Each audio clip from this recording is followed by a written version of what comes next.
किसी ने बड़े कमाल की बात कही है कि हालात चाहे कैसी भी हो, यदि व्यक्ति मन में ठान ले तो कोई भी काम मुश्किल नहीं। मुझे तो मौका ही नहीं मिला, नहीं तो मैं भी कुछ बढ़ा कर लेता। लेकिन इस बात में कितनी सच्चाई है? मेरे लिए सही समय क्या है? क्या हम सिर्फ इस भरोसे बैठे रहेंगे कि अभी तो मेरा सही समय आया ही नहीं है?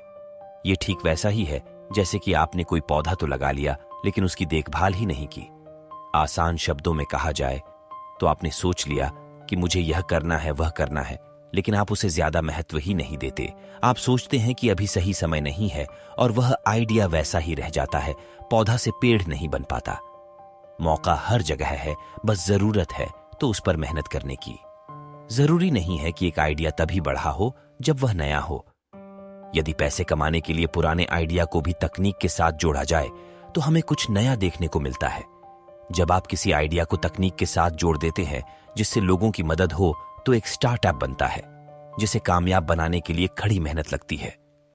आज हम ऐसे ही एक शख्स के बारे में बताएंगे जिसने चिट्ठी लिखने की परंपरा को ऑनलाइन कर दिया। व्हाट्सएप, फेसबुक पर घंटों बातें करना, वीडियो कॉल करना आदि, इन सब के बीच चिट्ठी लिखने की एक पुरानी परंपरा कहीं गुम सी हो गई है।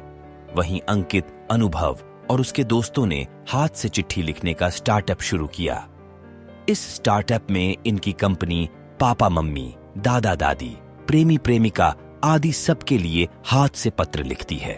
मतलब अगर आप पत्र के माध्यम से अपनी प्रेमिका या प्रेमी से कुछ बातें कहना चाहते हैं और आपको शब्द नहीं मिल रहे हैं तो यह आपकी मदद करती है, या फिर अपने अपने पापा मम्मी या रिश्तेदारों को पत्र लिखना है तो भी यह आपकी मदद करती हैं।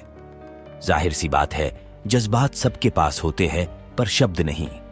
इस स्टार्टअप का उद्देश्य आपके जज्बातों को समझकर उसे पत्र के रूप में आपके चाहने वालों तक पहुंचाना है, और यह भारत की लगभग सभी भाषाओं में पत्र लिखते हैं। अनुभव अपने दोस्तों के साथ एक कंपनी में बतौर इंजीनियर का काम कर रहे थे और उन्हीं दिनों जब वह घर आए तो उन्होंने सोचा कि क्यों न कुछ ऐसा किया जाए जो सीधा लोगों के दिलों को छुए।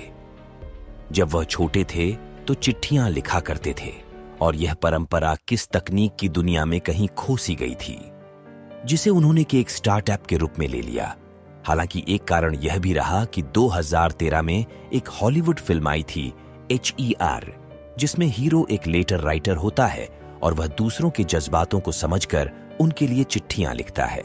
पेशे से इंजीनियर अनुभव ने इसका एक परीक्षण उसके 2015 में एक ब्लॉग के जरिए किया था। उनका कहना है कि एक हफ्ते में उनके पास 140 मेल आए जिनमें लोगों ने कई सवाल किए, जैसे कि आप किस तरीके से पत्र लिखते हैं, आपने पत्र लिखना कैसे आरंभ किया, वगैरह वगैरह। इससे वो काफी मोटिवेट हुए, उन्हें काफी हिम्मत मिली, जिसके बाद उन्होंने टीम बनाई और काफी समय तक इस पर रिसर्च की और 2016 में इन्होंने अपनी company the Indian handwritten letter corporation register करवाई। अनुभव बताते हैं कि दिन भर में उन्हें कई सारे रिक्वेस्ट आती है, जिनमें से 70% रिक्वेस्ट प्रेम पत्र की होती है। ऐसे में कई लोग अपनी भावनाएं बताते हैं और उनको शब्द देना उनका काम होता है। कई लोग ऐसे भी हैं जो लेटर तो लिखवाना चाहते हैं पर पता नहीं बताना चाहते हैं। ऐसे में उनसे संपर्क कर पाना थोड़ा मुश्किल हो जाता है और कई ऐसे लोग भी हैं जो नियमित ग्राहक बन जाते हैं। यह कंपनी अपने ग्राहकों से ₹2 160 शब्द के लेती है और यह ग्राहक पर निर्भर करता है कि वह अपना पत्र कितने शब्दों का लिखवाना चाहता है, और यदि कोई ग्राहक उसे लिख सकता है तो उसे एडिट करने के ₹1 प्रति शब्द लिए जाते हैं, और इन पैसों में अच्छी राइटिंग में लिखने से लेकर भेजने तक के पैसे शामिल है। इस तरह की स्टार्टअप को देखने से लगता है कि अगर सोच पक्की हो और इरादे मजबूत हो तो हमें सफल होने से कोई नहीं रोक सकता, और साथ ही हमें खुद पर भरोसा करना और निरंतर प्रयास करते रहना चाहिए। सोच पक्की और इरादे मजबूत हो तो बड़े से बड़े काम भी आसान लगने लगते हैं। आपने भी कुछ सोचा है तो रोज उस पर मेहनत कीजिए, जैसे मैं रोज और अच्छी तरह से वीडियो बनाने पर ध्यान देता हूं। आज जो करने का सोचा है उसे आज ही पूरा करो। और आप अपने सुझाव मुझे कमेंट करके बता सकते हैं, जिससे मैं भी आपके लिए कुछ बेहतर ला सकूं।